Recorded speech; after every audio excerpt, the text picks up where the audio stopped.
Well, we're going to move on to question 6 now. And again, we're talking about salaries, administrative positions if they're necessary.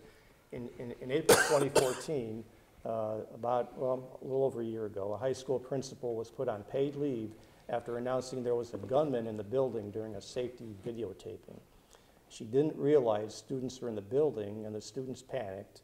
Later, she was reassigned as Director of Special Programs and Compliance, earning the same $108,000 salary as her principal position when she was principal.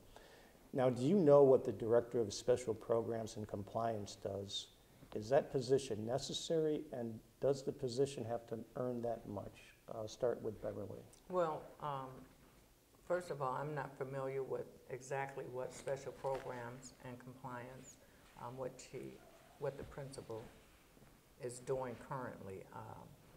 I really can't answer that question because I'm just not sure, and I'm not familiar with. I had heard about it vaguely, but I wasn't familiar with the whole incident that took place.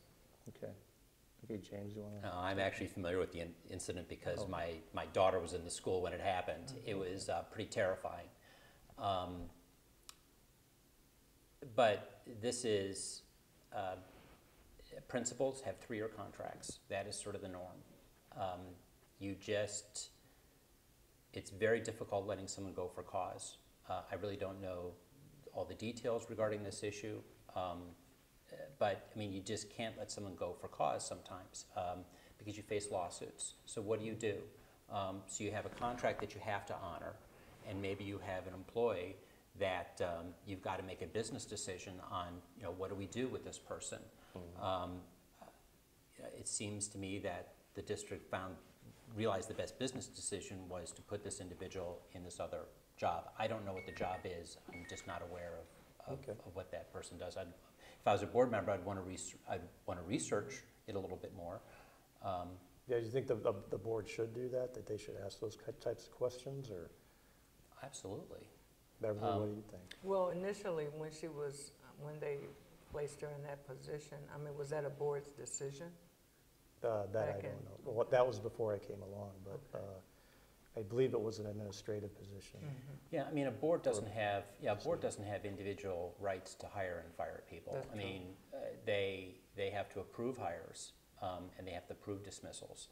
I mean, but it is a staff decision that actually gets made, and some business decision was made where this person is going to be best utilized in this one particular position. Do I have time to make one comment about this particular item? Yes. I mean, this is where a school board is sort of in a very awkward position because it really can't talk about personnel issues. Mm-hmm. I mean, so can you actually publicly go on I mean, if I was a board member, could I publicly, say this person did X and they're very bad for it? I mean, because at that point, you're sort of an employee of the school district, mm-hmm. although you have to be accountable for the community.